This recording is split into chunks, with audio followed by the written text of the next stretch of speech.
restoration. So it is more about trees.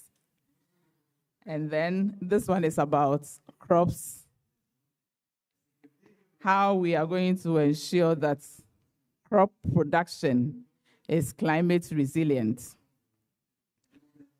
And the panel for this session is made up of the project implementers. And we have Professor Achre Boateng. Prof, can you come on the stage? And then we have Professor Achempong, both from KNUST. And then our only lady is Faustina, who is the monitoring and evaluation manager on the project. You are very welcome, our panelists. As I mentioned, this project is looking at agricultural production. But the interesting part of the whole project is the fact that for all the conversations that we've been having in this pavilion, we are talking about trees, we are talking about food crops, we are talking about energy, but everything happens on the land. And on the land, we have the soil. So that is the innovation about this project, where it is looking at soil analysis and then agricultural production, and then the interface between that and climate change. First and foremost, I want to welcome the panelists, and I want to ask them to introduce themselves and then tell us about the role they are playing on this project, and then we continue from there. So I will start with Fosti. Can you please tell us who you are? But before then, let me introduce myself. My name is Mercy Owusu-Ansah.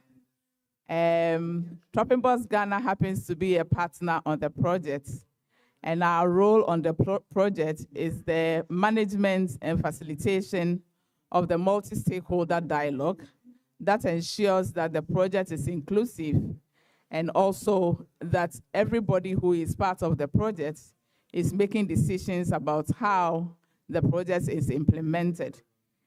Through our platforms also, we are informing policy and also other mandatory organizations who are responsible in the agriculture sector to ensure that whatever we are doing at the community level is also translated into policy.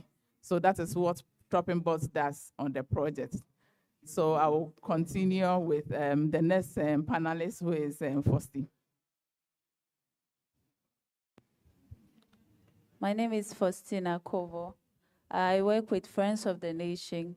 Friends of the Nation is a social environmental organization in Ghana. We work in climate change, agric, local community development, and other areas. On this project, our role is to build capacity of local communities on the multi-crop thresher, which we'll tell you about during the course of the discussion, and also build capacity of women and local people in how to use these technologies that we are introducing. We are also using the technology to thresh for farmers and also mobilize local people to mobilize money and give loans to themselves to support their livelihoods. So as FON, Friends of the Nation, that's what we are doing on the project. Thank you. So, yes. Right. My name is Emmanuel Achampong. I work for the Kwame Nkrumah University of Science and Technology, the Faculty of Renewable Natural Resources. I've been a lecturer there for quite a long time. And on this project, we are basically doing the research component of the project. So we are doing all the research activities around the ReDIAL project. So we'll get the opportunity to talk to you more about what the project is about after the introductions. Thank you. Right, and I am Chireb. I'm also a lecturer at the Faculty of Renewable Natural Resources, KNUST, and I've been teaching for about 30 years now. Normally, I deal with trees and forests, and also how through policy and practice we can make knowledge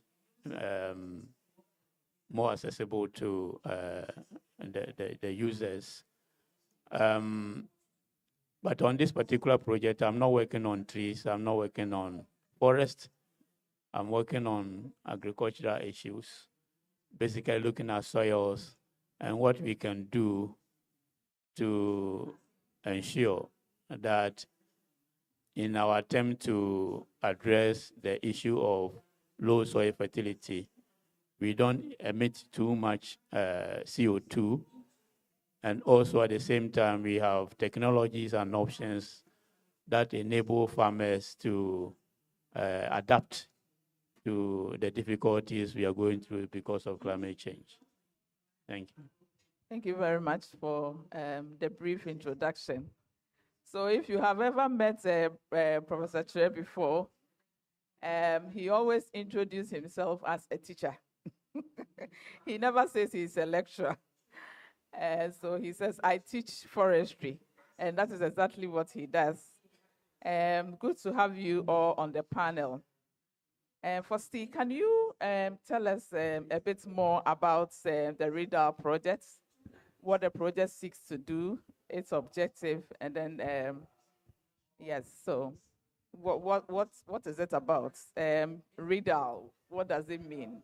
Okay, so the ReDIAL project stands for Research for Development and Innovation, Agriculture and Learning. It's a 4-year project funded by the European Union, and it's being implemented in Ghana in 5 districts and in 5 regions in 5, yeah. So actually the project is being implemented in Ashanti region, Northern region, Western North region, Eastern region, and also Bono East region, all in Ghana. For those of us from Ghana, I'm sure you know those regions. So the ReDIAL project seeks to contribute to transformation in agriculture in Ghana through action research, piloting of innovative technologies, and organization of farmers and stakeholder organizations. So what we do basically is that we are introducing 2 technologies, the farm sense soil testing technology and the multi-crop thresher. The multi-crop thresher threshes grains and cereals for farmers. For those of us, for smallholder farmers, for those of us in Ghana, you are aware that previously we used to thresh grains manually by beating, hand beating. But with this technology, you just put the grain together right from harvesting. You put everything in the thresher, and the grains come out, and the chaff goes separately.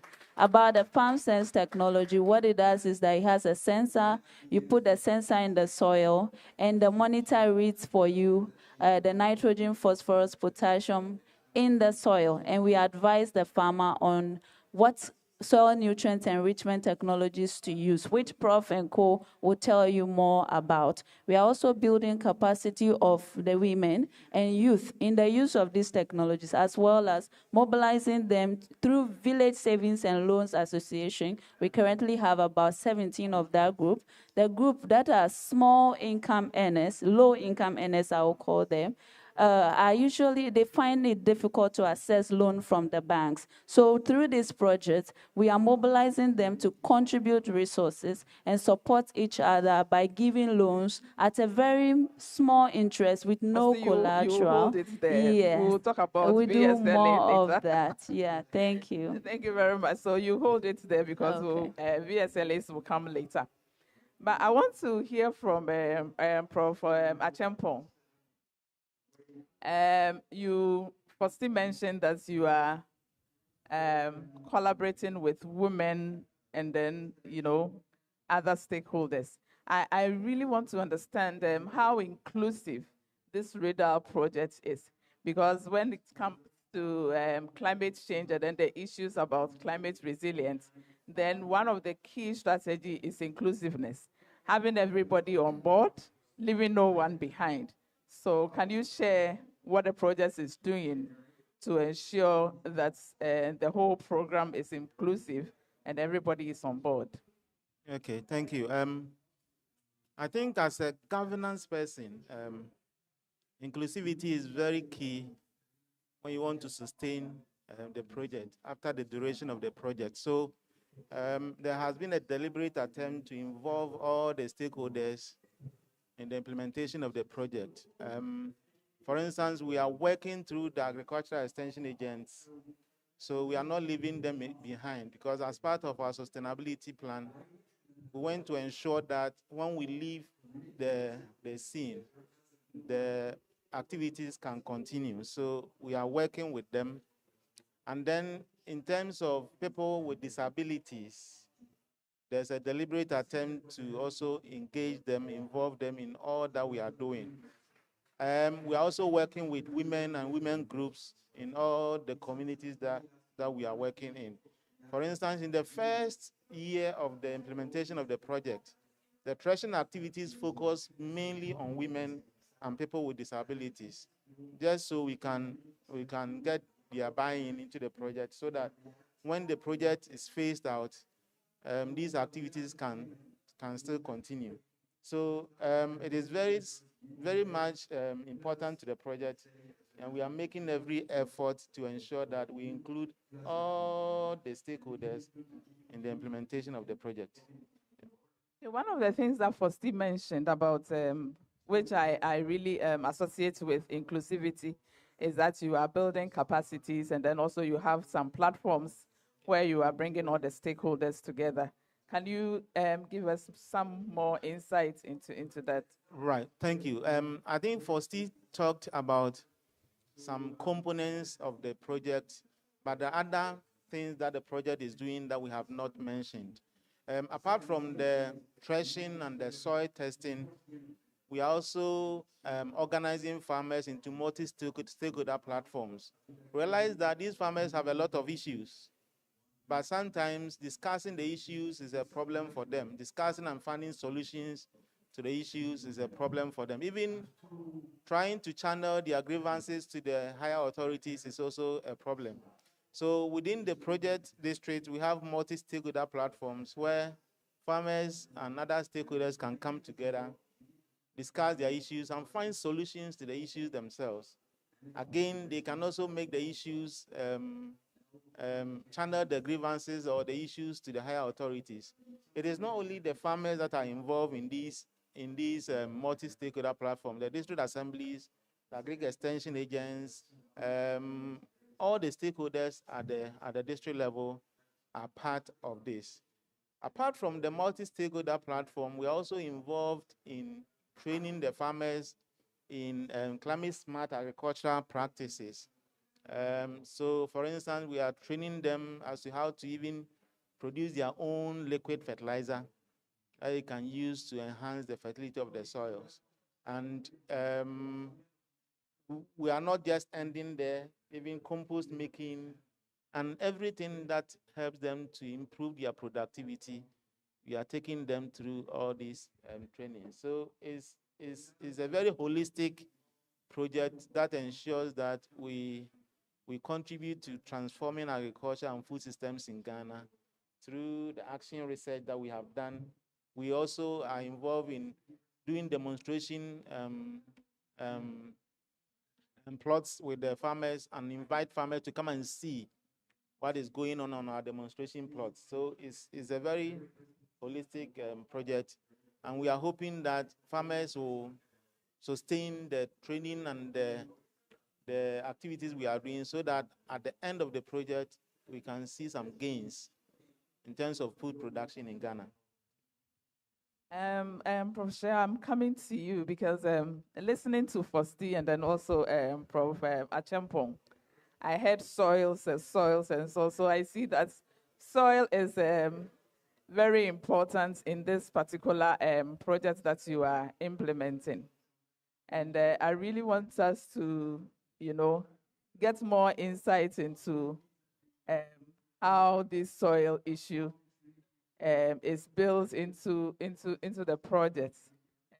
Fosti mentioned farm sense, And I believe you can tell us more about how the soil components of this project is managed, and then how it also relates to the issue about climate change. Okay. If you look on my right, you will see this nice inscription, government flagship program that support climate adaptation.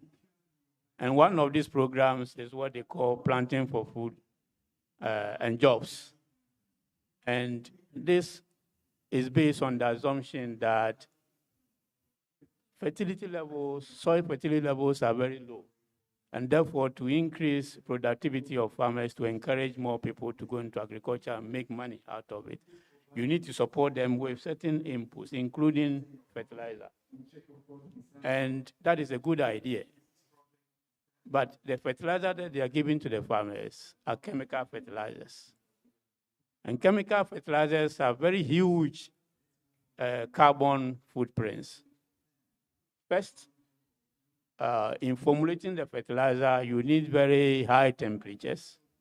And that means that you need a lot of energy. And that energy, as all of us know, for most countries and facilities, are derived from burning of fossil fuels. Okay? Fertilizer is very heavy, and so to move it around, you need a lot of energy to transport it. And the vehicles use diesel. If it is shipping, it uses the same energy source. And so that is also associated with a lot of energy and therefore carbon emission. When the farmers apply the fertilizer, because it is a chemical fertilizer, it releases the nutrients very quickly. And the plants are not able to absorb all the nutrients. And microbes begin to work on the excess nutrients and convert them into nitrous oxide, which is also a very key greenhouse gas. And therefore, the use of chemical fertilizers is associated with huge carbon emission. And that, of course, as we all know, contributes to global warming and therefore climate change. So one of the things that the project is doing is trying to answer the question, how can we help farmers improve soil fertility without necessarily using chemical fertilizers? And so we are looking at various options that are available. Some of them are very traditional, others are new ideas. And we are combining them to see how we can help farmers wean themselves off the use of chemical fertilizers and shift to sustainable sources of, if you like, ways of improving soil fertility. Okay, so these are the climate change issues entered the project in the first place. But also, like my colleague said, we also take them through climate smart agricultural practices, at least those that have been tested to be effective. And that also helps them build resilience against climate change. For instance, if you apply chemical fertilizers and the rains fail, it's more fatal than even if you didn't apply any fertilizer at all. But if you're using other alternatives, even when the rains don't come at the right time, a lot of crops are saved, and therefore your loss is less than if you had resorted to the use of chemical fertilizer. So these are the mechanisms through which we are working with farmers to ensure that through our soil improvement interventions, one, we reduce the carbon footprints of farming, and secondly, we enable farmers to be able to cope with uncertainties associated with agriculture, basically because of uncertainties in predicting rainfall. Thank you. Can you share with us how farmers are responding to these new ideas? Having used fertilizers for a long time, and then the fact that it is more, easy, you just have to buy and then apply. And then now you have to put in a lot more effort into ensuring that you are, practicing best agricultural, systems to reduce climate issues, and then also to reduce the carbon emission. How are they responding to this new Yes, thank you. I would say it's challenging, but the response is encouraging. One, before farmers started using fertilizers, a lot of them were using bush following system. And so they know that there are other mechanisms for improving soil fertility. But the chemical fertilizer is easier to apply, it's convenient, and is very rewarding in the immediate situation. So when you are talking about alternatives, at least they know that alternatives exist, and that is a good starting point. The difficulty, however, is that the other alternatives are more difficult to apply. Sometimes the material is not available because we are basically talking about organic sources of fertilizer, and this may come in either as crop residue or as some other organic material. And you need this in large quantities. For some of them, you need to take them through a certain process to get them decomposed, and then before you apply. And this, compared to chemical fertilizer, is more difficult. But they look at the results, and they also look at the experience. When they started applying chemical fertilizers, the results that they were getting and what they are getting now, and they see that it doesn't have too much feature if you should rely on them. So a number of them are responding to the innovations that we are introducing, except that it's difficult for them to change because they may need some more incentive to be able to do that, some support to enable them to do that effectively. Professor Champon, I wanted to continue from where Prof left off, just to share whether there are, women and then also youth who have shown interest in this alternative fertilizer application, whether there are some lessons that you can share with us during the project period, how many youth and women have really accepted this new concept and innovation in the landscapes where you are implementing the program. All right. As Prof said, it's quite challenging, but there's hope because we did demonstration plots across the 5 districts we are working in and invited farmers to come and see for themselves how the organic manure we applied are doing. And straight away, you could see that they have accepted the technology. The only setback is the bulkiness and sometimes availability and accessibility of the material, because we are talking about poultry manure and cow dung, for instance. Sometimes it's quite difficult for them to get. If they are involved in commercial farming, getting the quantities to apply is sometimes a challenge. And so we are trying to find ways of introducing to them organic manures that are not too difficult to obtain and that are not too bulky. And so we have teamed up with KCAP.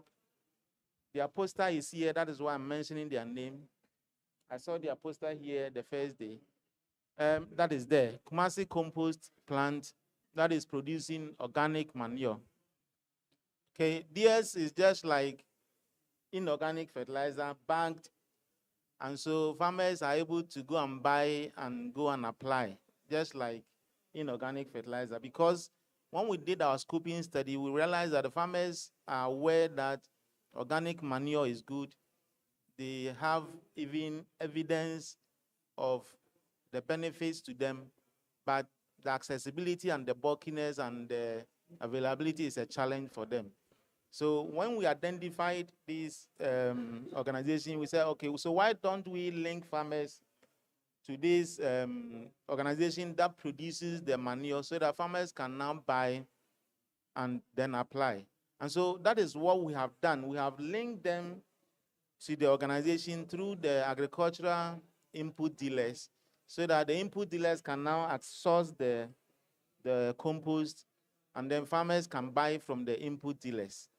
Okay, so women, for instance, have accepted the technology. They now know that the way to go is organic.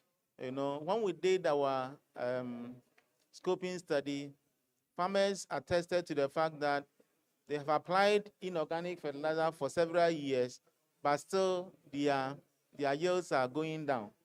So if you apply fertilizer every year, but your crop yield is still going down, then it means that there's something that we should do beyond the application of the inorganic fertilizer.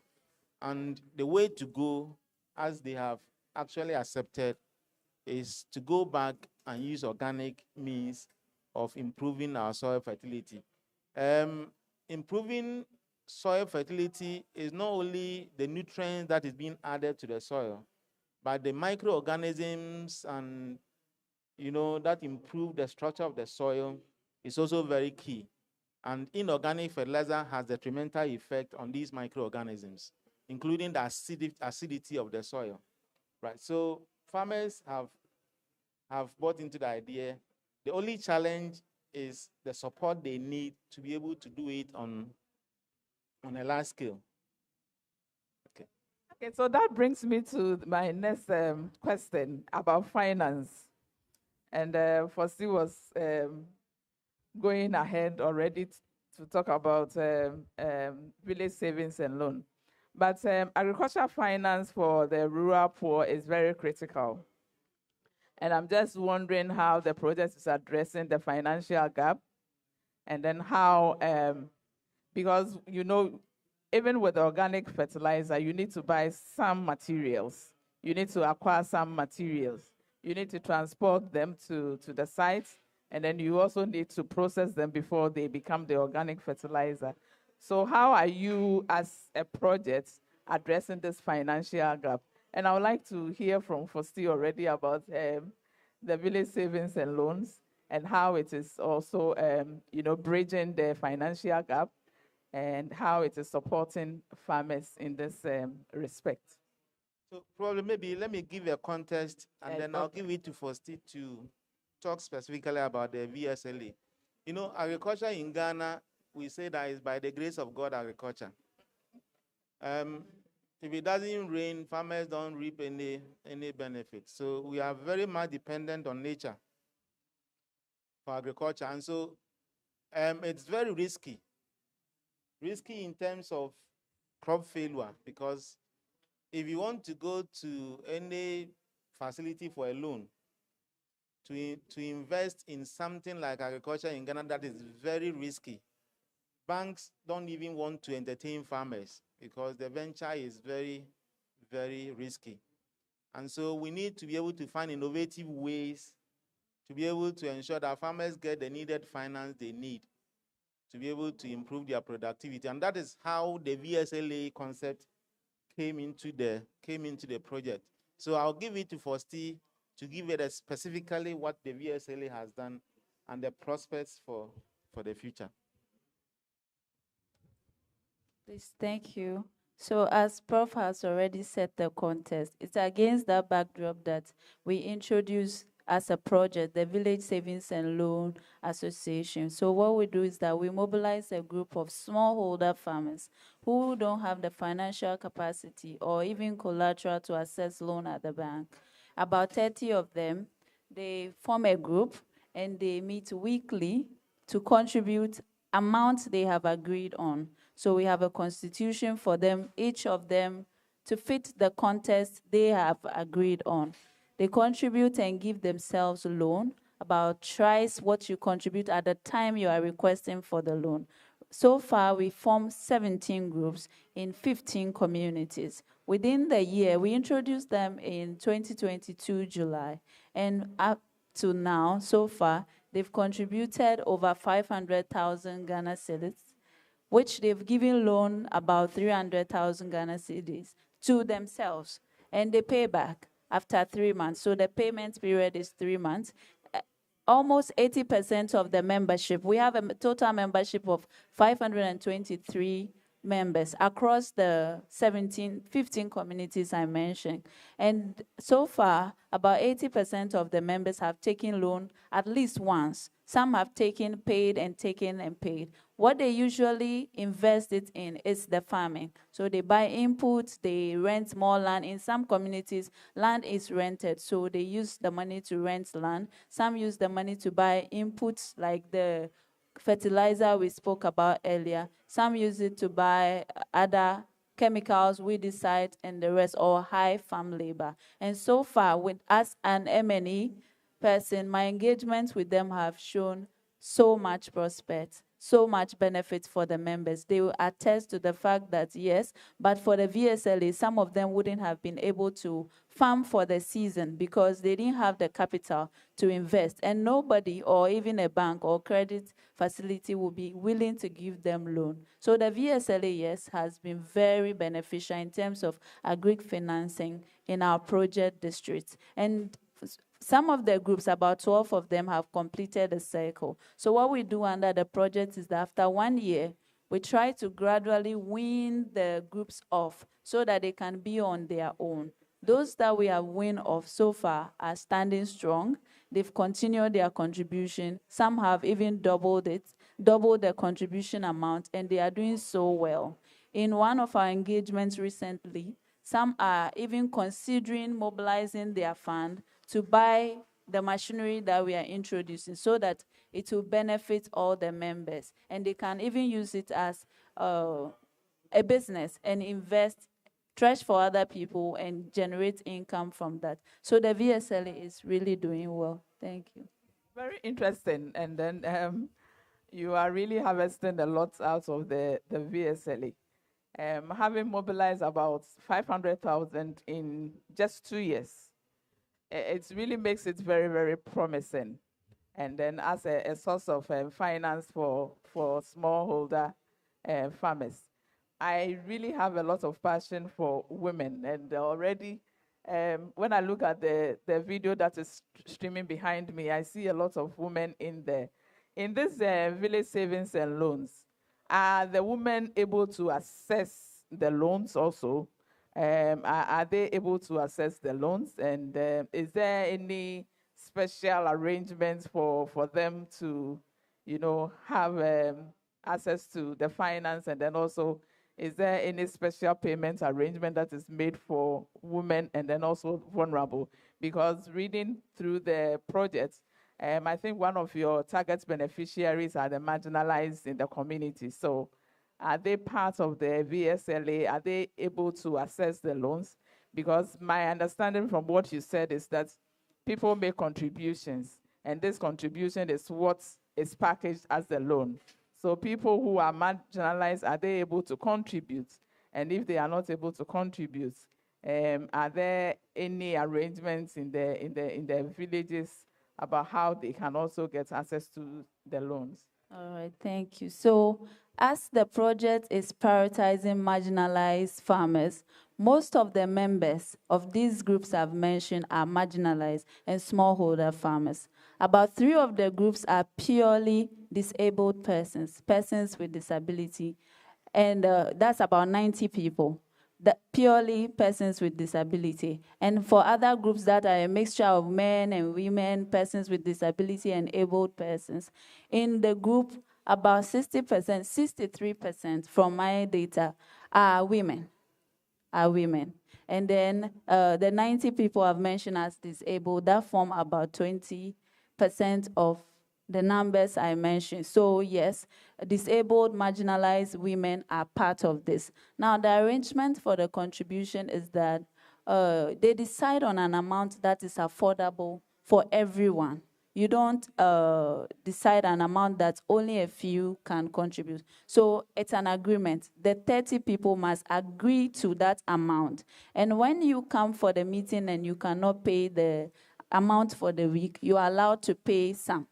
So you have, it's a book with 5 spaces. You can take 2 of the spaces and leave the rest, and then you are entitled to the loan anytime. The priority for giving out the loan is that, yes, it must be for investment in farming.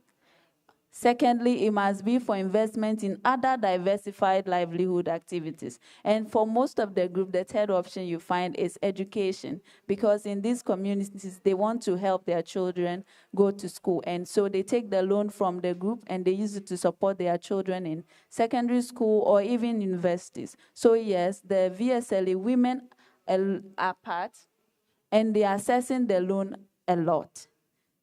The loan have no restrictions. Just meet the criteria, the 3 criteria. You are either you are not. We don't want a situation where you are taking the loan to go and buy a new dress or for funeral. No. So the only criteria is that it's for a business, it's for farming or education. Everyone is qualified. Okay, thank you so much. I was going to ask how the group is ensuring that people are not taking the loans to buy dresses, but let me leave that now. But also to think about scalability. You mentioned that this project is in 5 districts and 5 regions. And I believe that this innovation is so important that if other regions are also benefiting, it will really help the nation. I am just wondering how you are scaling up.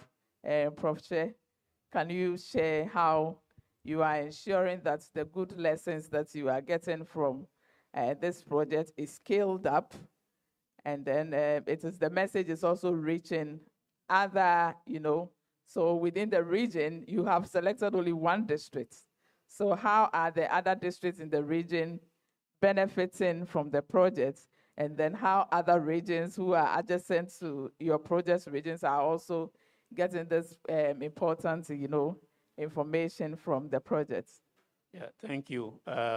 So to go around that difficulty, we make sure that all the relevant Ministry of Agriculture officers are involved in the project.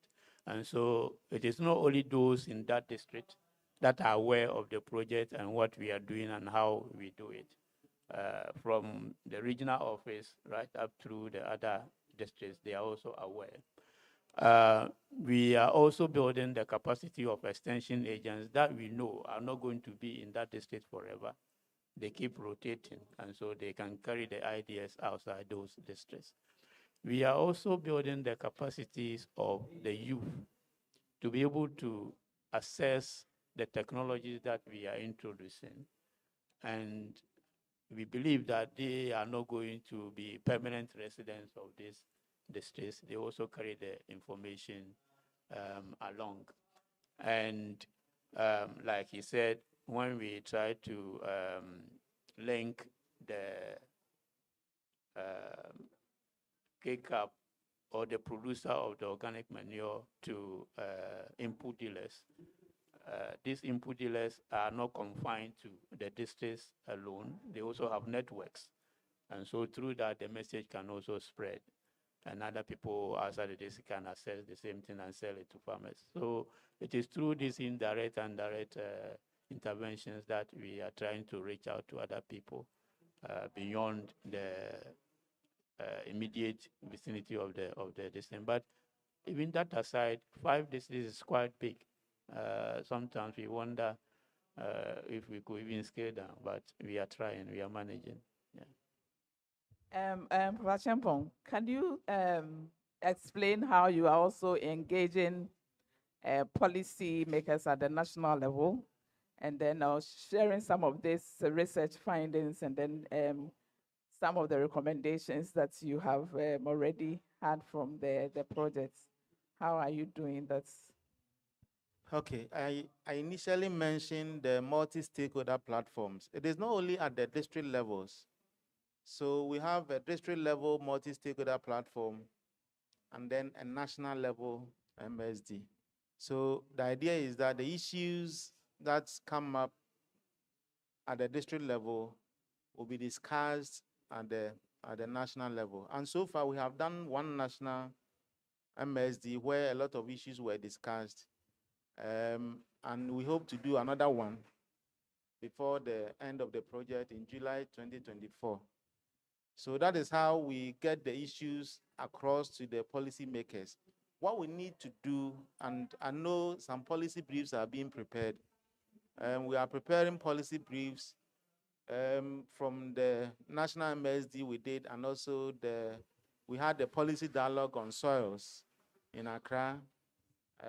If we get these policy briefs, what we need to do is to make it available to the policymakers and hope that the recommendations will be implemented to benefit our farmers. So that is how, and also we would try and see if we can informally, use our networks to engage the policymakers to be able to do something for the farmers. And there are a lot of issues that have come up during the MSDs, issues ranging from I don't know, these cattle, Fulani headmen issues, and then issues about standardization, agricultural pricing, and so many other issues. So we are hoping that the policymakers will take these issues when we make the policy briefs available to them and try and do something to support our smallholder farmers. Okay, so I was actually going to ask a follow-up question about one example of, policy recommendations that you wanted to put across to policymakers. And you mentioned that issue about pricing, and then also the Fulani herdsmen. Specifically, what is the recommendation around these two subject areas that your project wants to put across? Right. I think I'll first of all talk about the standardization, because when we had the MSD in Accra, one of the main issues that we discussed was standardization. Farmers are being cheated, and we know that farmers produce and they get very little from what they produce.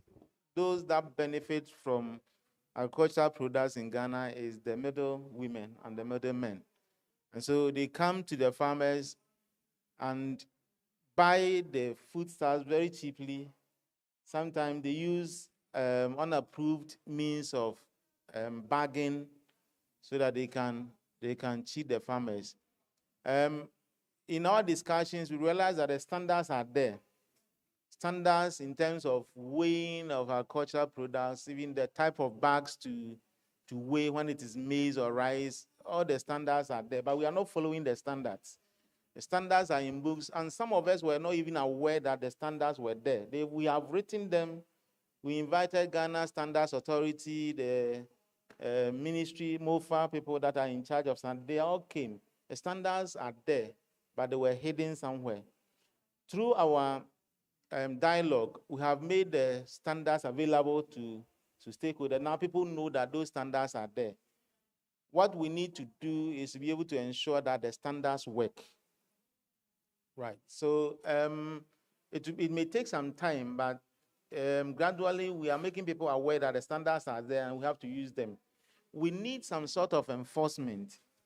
And as to whether, and in the meeting, it looks like the organization to enforce the standards is a problem. We don't know whether it's the Ghana Standards Authority that should enforce. For them, they think that they need to come up with the standards. Enforcement doesn't stand with them. So which organization is supposed to enforce the standard? If you have come up with a standard, why don't you enforce the standards? Or do they need some policy backing or some legislation to be able to enforce the standards? That is where we left off. So now we don't actually know the organization that is supposed to enforce those agricultural standards, whether it is the MOFA or the Ghana Standards Authority. So I think we need to probe further to be able to, and so it's going to be one of our policy recommendations that we need a clear institution that has the mandate to enforce agricultural standards in Ghana. The second issue that we realize is that for farmers, what they are looking for is to be able to get good money for what they do. The standards are there, but it talks about in terms of selling maize, the type of bag to use, and even tubers of yam, weighing them and all that. But it doesn't talk about pricing. Okay, so we can enforce the standards, but the middlewomen and middlemen can still cheat the farmers, because the standard doesn't say that the minimum price to sell maybe a 50 kg of maize should be this amount. So I think that we need, and it's going to be difficult, but we can try it. We need an institution that will set floor price for agricultural products in Ghana. And this will be based on the cost of production to ensure that farmers are protected, just as farmers are protected in other countries. You know, if we don't protect our farmers, the youth will not even be interested in going into agriculture, and our smallholders will even stop farming, because now people are moving away from the rural areas. People are moving away from agriculture because when they produce at a loss. Farmers don't even quantify their time. They don't cost their time. So they think that they are producing at a profit, but actually losing. The people that are making the most money are the middlewomen and the middlemen. So if we have an institution that will come up to say that, okay, for this season, we shouldn't buy maize, a 50 kg of maize, less than 200 Ghana cedis. Farmers can bargain for more, but middlewomen cannot buy below the 200. So that if you're a farmer and you have produced, you should be able to make a bit of profit and stay in business. If we don't do this, I think we will kick the farmers out of business. And most of them are doing it because they don't have the alternative. Once they get the alternative, all of them are going to move away, because as it is now, farming is not so lucrative in Ghana because they are not protected. And this is also going to be one of our policy recommendations that we make to the policymakers.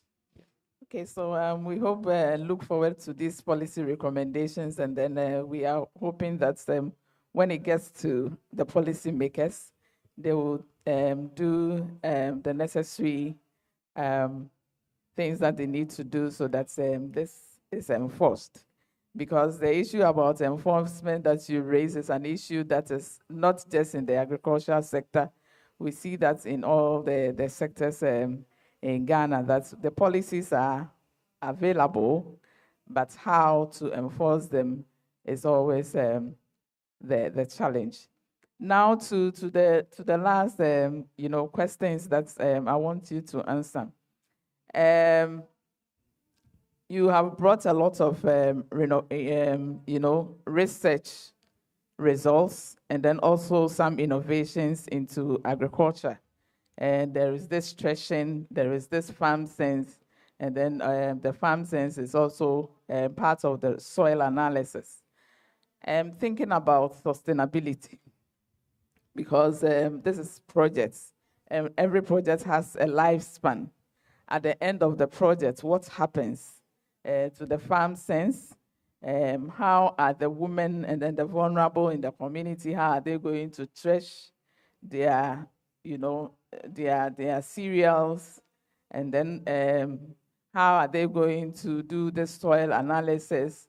Who is going to tell them the kind of treatment that they should give to the soil when they have analyzed it? Do they have the machine? So how are you ensuring sustainability? So Fosi, you tell me about how you are doing that with the farm sense, and then Prof will also tell me about how you are going to ensure the sustainability of the VSLA and then the soil analysis and all the gains that you have had in the project, and to ensure that, it's not ending with the end of the project.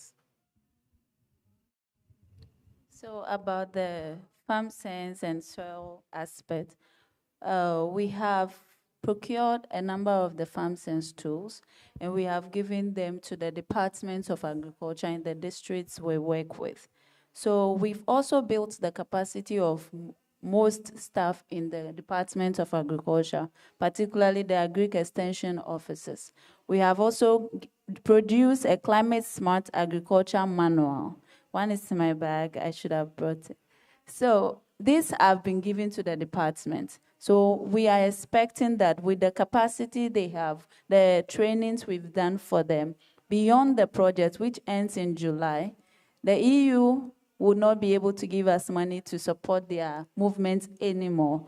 We have also discussed with the Greek department to now get the extension officers to work. It's their duty to routinely visit farmers in their jurisdiction. So during the course of this, we have discussed with them to go with the farm sense tools, test the soil of the farmers. With the manuals they have, they can advise the farmer on practices that are best practices they can adopt to enhance their fertility.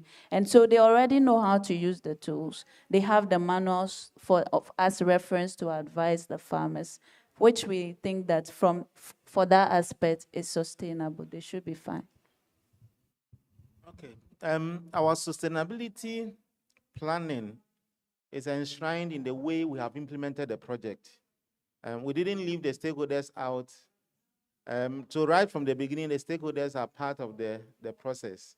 So the MOFA Agricultural Extension Agents have been part, and they are permanent staff with the MOFA. So when the project is no more, hopefully they can continue with what we have started with them.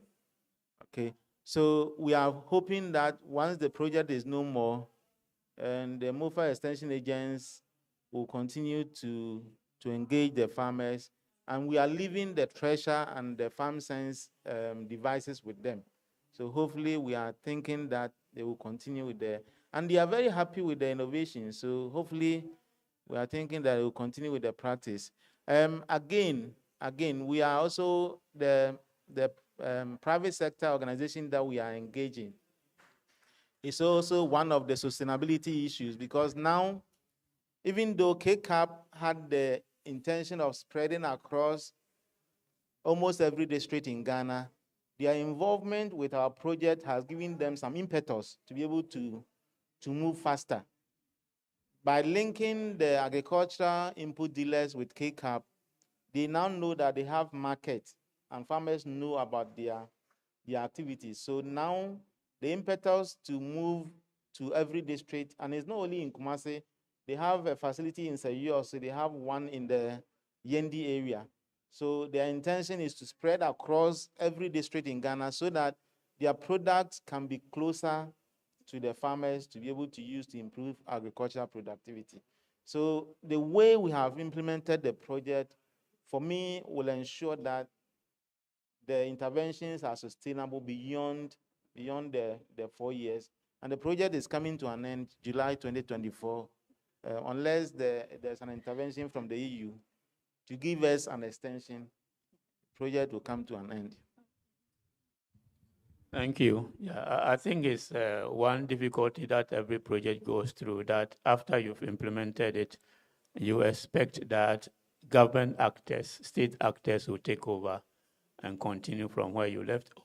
But that doesn't happen, because even if they want to do it, the quality of implementation suffers because there are no resources to do that. So one of the things they mentioned is the fact that we have involved the private sector. And for the private sector, their motive is profit. So once they can make profit from whatever that you've introduced to them, we believe that they will continue to do it and let things work. Besides that, we have also trained some of the young people in those communities to use the technologies as a source of livelihood. So, for instance, we are training people how to manufacture this liquid fertilizer. And once they're able to do it, they sell. It's a livelihood. So the farmers can have access to the fertilizer, and they can also make an income. And that may ensure some level of sustainability. Maybe the last thing I should add is that it is not all the time that we also achieve sustainability through government directly adopting our recommendations. Sometimes things that you don't even expect can happen, and if you can build on that, that can ensure sustainability.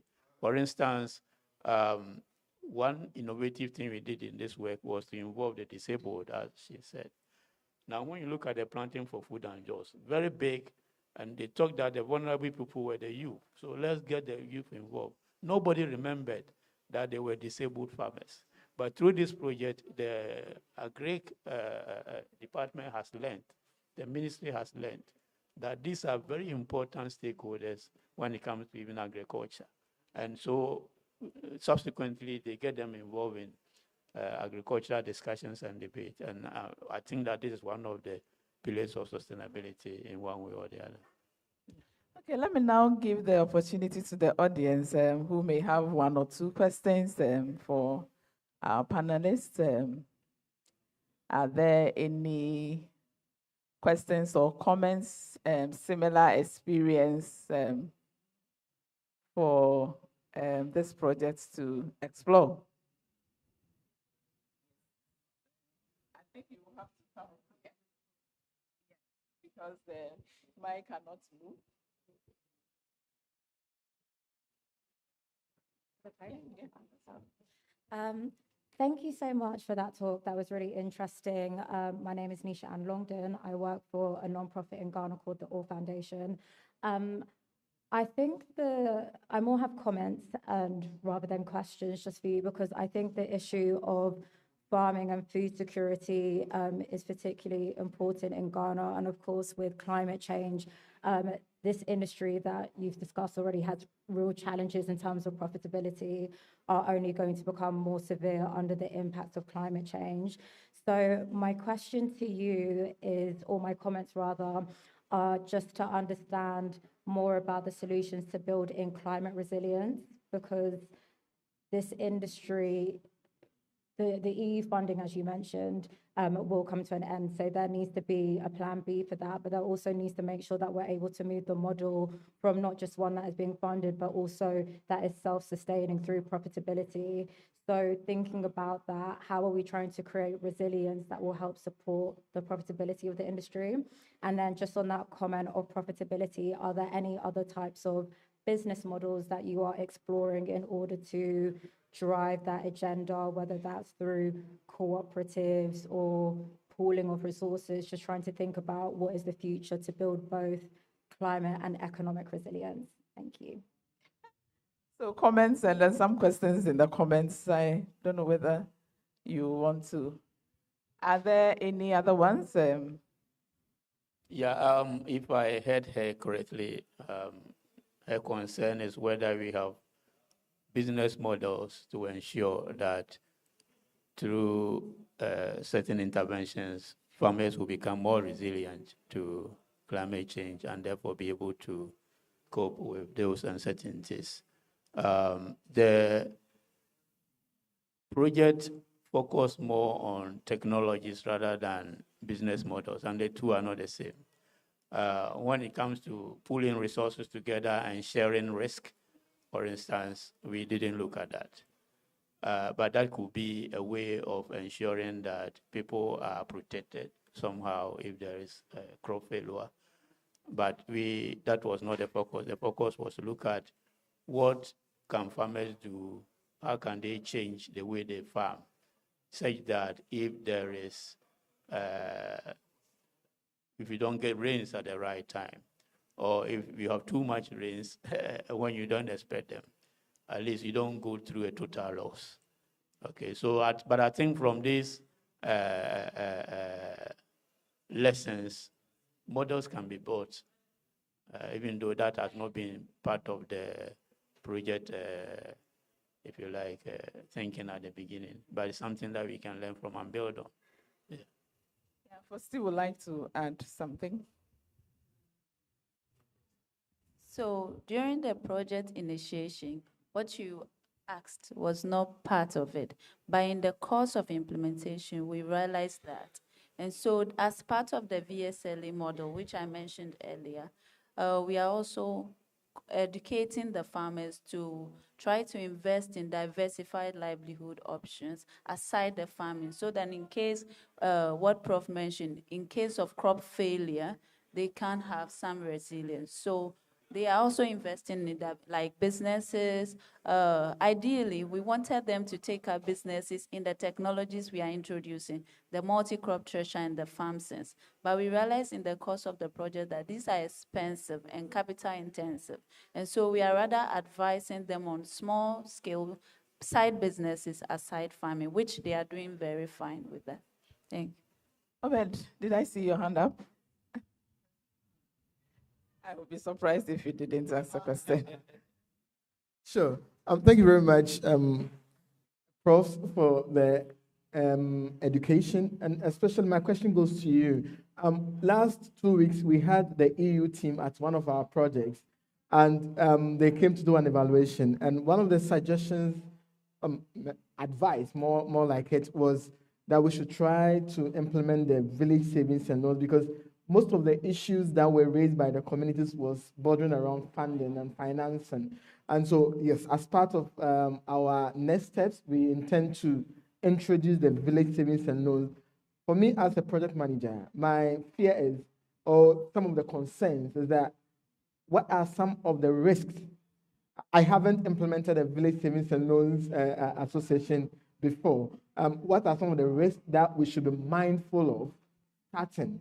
Because sometimes it's easier. I mean, you hear about it, it's so nice, people are talking about it, but until you get into it, and if you're not mindful of some of the pitfalls that you are possibly going to face, and since we are lucky to have you here, haven't implemented it, if you can share with us some of the potential risks that we should be mindful of, and some of the ways to avoid getting into those pits. Thank you very much. So the risks are high, but I would say with strict rules. What we did was that we encouraged the people to look for their own people. So we go to a community, we introduce the model, and we strictly advise and emphasize that look for people you trust. Although our target is smallholder farmers, all of them are smallholder farmers, but ensure that the people you bring on board are people you trust with money. So we don't look for the people, members, they look for their own members. And when you are ready with your 30 members, we come and facilitate the process. We train you, we give them the manual, strict rules, which most of them apply. And one other risk is members dying. Yes. So you have a member die whilst owing. Yes. So we experienced that twice. The first one, the daughter of the person who died replaced and paid, which is fair.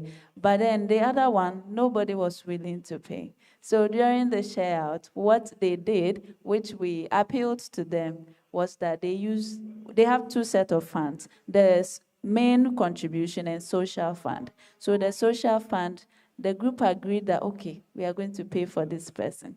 So out of compassion, yeah. Okay, the other issue is that if it is a community-based, and as she said, if you leave the people to be able to appoint their own leaders, the risk is minimized, because the community level, everybody knows each other. If it is a community of, let's say, 500 people, they basically know each other. And so you allow them to choose their own people to oversee the funds. And within the community, they know the people that can be trusted with money. And so they can appoint their own people. The other risk is also the fact that because when they mobilize the money, they don't take the monies to banks. They mobilize the monies and keep it with them. Yes, because they will tell you that when they take it to the bank and they need money, it takes time for them to travel to the town or city to get the money back. So they have some small safes that they keep their money in. Right. So the other time that I engaged some of them, I told them that they should rather get a bigger safe where it is difficult for somebody to lift. Now they use those small safes and somebody can just carry and run away. So that is the other risk. But within the community, they are able to protect it. So far, we have never experienced that. So they are able to protect it. But if you are going to do it, maybe we can move to a higher level where We can buy these bigger sales for them where they can lock up their monies so that, and I understand them because people take loans every now and then. And so when they need the money, they should get it as and when they need it. So the money should be available to them. The other issue is also the duration of the loans, because that is where most of the risk come from. People taking loans and they are not able to pay. All right, so they make the loan duration very short. I think it's 1 month, 3 months. So within 3 months, you have to pay off before you can access another loan. And the amount of loan that you can get is also a percentage of your own savings. 3 times your own savings. You cannot go beyond that. So I'm sure that if you put all these measures in place, the VSLA system is a very good way of mobilizing funds at the local level to be able to support each other. The farmers make money, but how to save is a problem for them. And so through the VSLA system, they're able to pool resources. It's a resource pooling, pool resources together, and it also opens other opportunities for them. It brings them together. And sometimes in the village, don't even have an association. So VSLA is a way of bringing them together. They share their problems, they share best practices, and so on and so forth. So it's a good way to go in terms of local mobilization of funds and agricultural financing. Okay, I don't see any hands anymore. So you will join me to thank our panelists for sharing their experience on the ReDIAL projects, research and innovation. So a combination of research and innovation is what they have been doing for the past, I think, 3 years. And they mentioned several times that it is coming to an end. And I wish the EU is here to hear that. It is coming to an end. And then also that if it's possible, then this can be scaled to other places. I also want to thank the audience for being with us. Without your presence, we will just be speaking to the chairs. So thank you so much for making time to listen to this innovation from the ReDIAL project. So the session has ended, and I think the tradition is that the panelists take a photo, and then the audience also join the panelists to take a photo. So we'll do that as they